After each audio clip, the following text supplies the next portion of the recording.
We start with the conflict in Sudan, and in particular the city of El Fasher in the western Darfur region.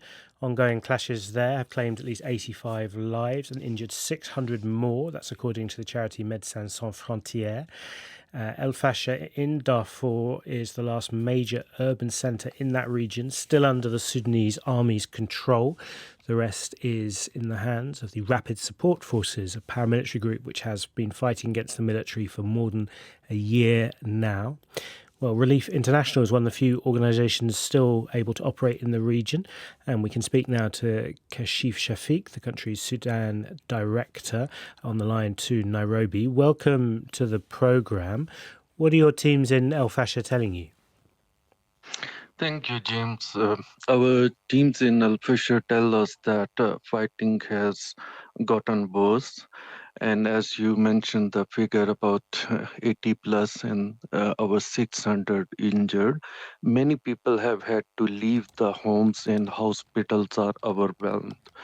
Relief International teams having presence in North Darfur from last 17 years trying its level best to help, but it's tough because the project attacks on health facilities and surrounding and especially the IDP settlements, making it really difficult to deliver the assistance. Yeah, there were attacks, I think, on the Abu Shuk IDP camp for displaced people.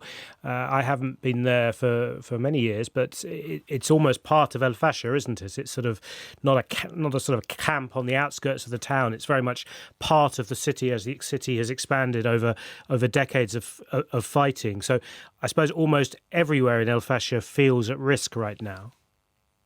Yes, the fighting is definitely getting worse day by day, especially in the busy areas, as you mentioned. And we can mention that grand market areas and the urban settings, and especially day before yesterday, one of the IDP settlements within the urban setting called Abu Shok was hit. Okay, this make very difficult for the humanitarian organizations to provide the support on ground. Majorly, we can say that recent attacks are mostly on the urban settings and as well as on the health facilities, which are being targeted within the Al Fasher city and the surroundings. So, if somebody is injured in El Fasher right now because of the fighting, how easy or difficult is it for them to get to a hospital?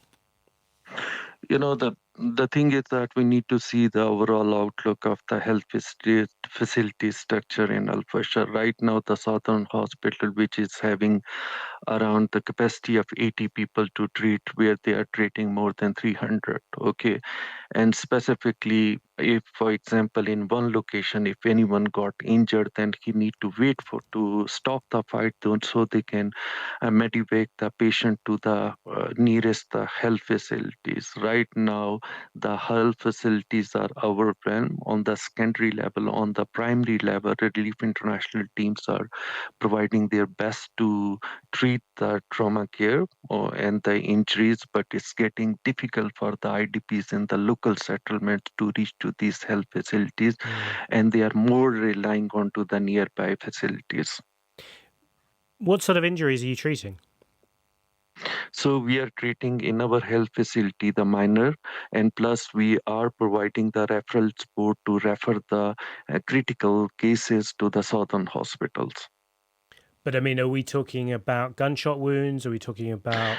Yeah, actually, mostly due to the artillery fire, the collateral damages, the people get injured and the structure it get demolished and people get under these structures and the teams after the attack, they come and they take them out and then they send it to the nearby health facilities.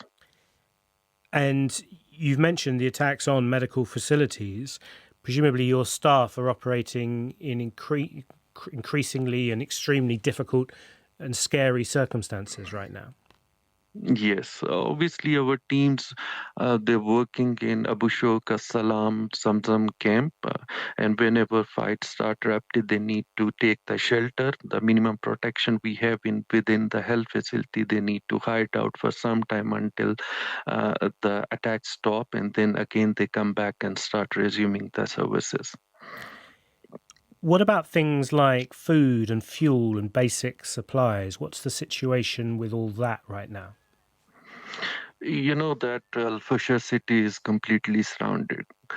And right now, getting in the food supplies is very critical, and especially the fuel, because from last 3 weeks, 4 weeks, we are observing that fuel and the food prices are going high and high because the local vendors, they are facing a lot of challenges to bring in the supply. The same is case with the humanitarian organization. They are not able to bring any sort of assistance into Al Fasher. From last 4 weeks, there is no assistance came, and we are really worried about because we are treating the malnutrition on ground and we don't have the same kits and the nutrition supplies available to treat.